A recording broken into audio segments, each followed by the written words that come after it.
Et vous venez d'écouter, bien sûr, On achève bien les rockers de Lucien Francaire. Album ou chanson qui avait été enregistré en complicité avec Jerry Boulet, hein, fort intéressant.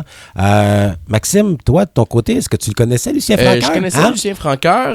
Je dois t'avouer que je suis beaucoup moins familier avec son œuvre, plus que le personnage en tant que tel, qui est quand même encore actif un petit peu dans certains milieux de la contre-culture, mais au-delà de ça, en tant qu'artiste plus populaire, j'ai un petit peu moins familiarité avec ce personnage. Non, en fait, c'est la question qu'on se posait après la projection du film, à savoir si la jeunesse, eux, se rappelait, je veux dire, de Lucien Francaire. Donc, pour les gens comme toi, ça va être une occasion de redécouvrir Lucien Francaire. Maxime, c'est la bouffe, hein? Je connais pas Lucien. Je connais pas tant Lucien Francaire, mais je connais quand même le milieu de la cuisine. Tu connais bien le milieu de la cuisine. Et c'est la raison pour laquelle tu voulais parler avec nous de La Passion de Didier Bouffard. Parce qu'essentiellement, c'est encore là un film qui joue, disons de cette façon-là, avec la nourriture. Film de Trang Anh Nguyen, hein, qui est présenté, bien sûr, à Montréal actuellement. Oui, en fait, ce qui m'a un peu... comme prémisse un peu de ce qui m'a amené en salle, c'est ne serait-ce que le prix de la mise en scène à Cannes pour Tran Anh Nguyen. Et en fait, ce qui m'a beaucoup épaté avec le film, c'est que on est dans une espèce de romantisme français. On est à la fin des années 1800, dans un château.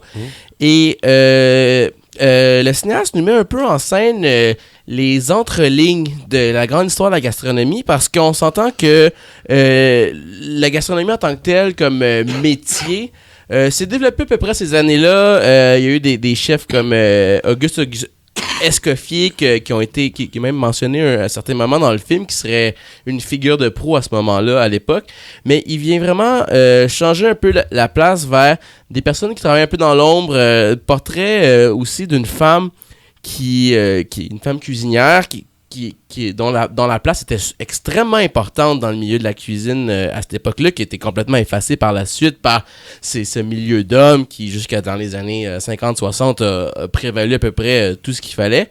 Et on est vraiment dans une attention à la cuisine qui est un peu... qui est extrêmement professionnelle, mais qui ne donne pas l'allure d'être sensationnalisme comme on le voit dans beaucoup de trucs aujourd'hui. Ne serait-ce que même si on retourne à une certaine époque, on a quand même un peu ce côté sensationnalisme-là d'une image d'un cuisinier froid à ses affaires et qui est quand même assez je dirais peut-être abusif en grande partie. Mais ce qui est impressionnant, c'est la mise en scène du film, extrêmement minimaliste. On est dans le scénario est très elliptique, donc le scénario cherche vraiment à nous montrer des moments.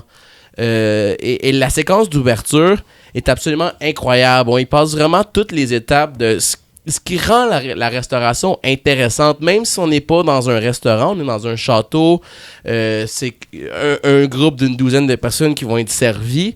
On suit le processus. Le film commence, on voit la femme aller chercher un peu les légumes, aller cueillir tous ces produits qu'elle va réutiliser par la suite. Et tout le début de l'après-midi, on voit un peu toute la préparation, qui est un moment absolument charnière dans la cuisine. En fait, c'est le moment le plus important, plus que le moment du service qui peut être un peu plus chamboulant, rempli d'action. C'est là qu'on voit l'attention du détail. On les voit faire des bouillons, faire réduire des sauces et ensuite utiliser ces sauces-là qui ont réduites pour faire des poissons ou ne serait-ce qu'un bœuf Wellington. Il y a vraiment un souci du détail dans le film que j'ai trouvé absolument impressionnant.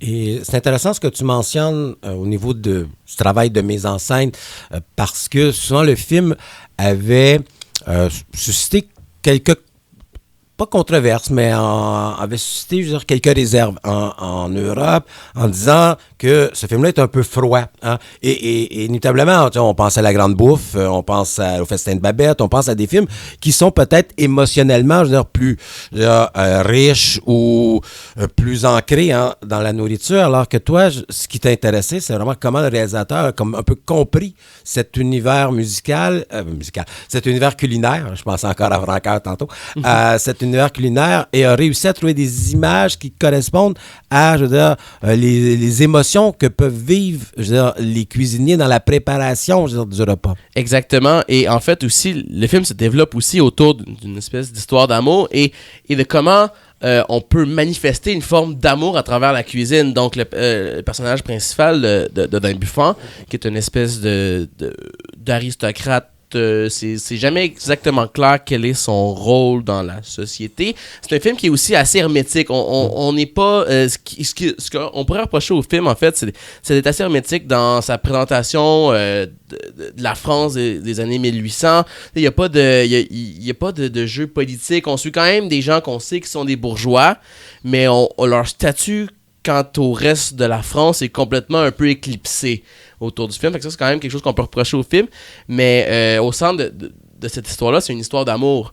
Et Dodin Buffon, qui est une espèce de critique culinaire, grand gastronome, qui est en amour avec sa cuisinière, en fait, qui essaie un peu de la dompter, pas de la dompter, mais de la charmer à travers la cuisine. Et on sent vraiment que la délicatesse avec laquelle il cuisine dans le film rend un peu compte de cet amour-là. Donc, on est un peu dans une espèce de... Les émotions ne sont pas grandiloquentes. C'est toujours très minimaliste, même au niveau des émotions. La performance de Benoît Magimel et Juliette Binoche sont absolument incroyables. Toujours. Mais c'est vraiment à travers la mise en scène et la cuisine qu'on réussit à aller chercher une certaine forme d'émotion. Donc, ta passion de Didier Bouffard... De Dodin Buffon. De Dodin Bouffard. Hein? Merci. De Trang Ang Wong est présenté cinéma... Cinéma Beaubien encore. Il va être encore disponible au Moderne, d'après moi, pendant au moins un mois, là, connaissant leur programmation.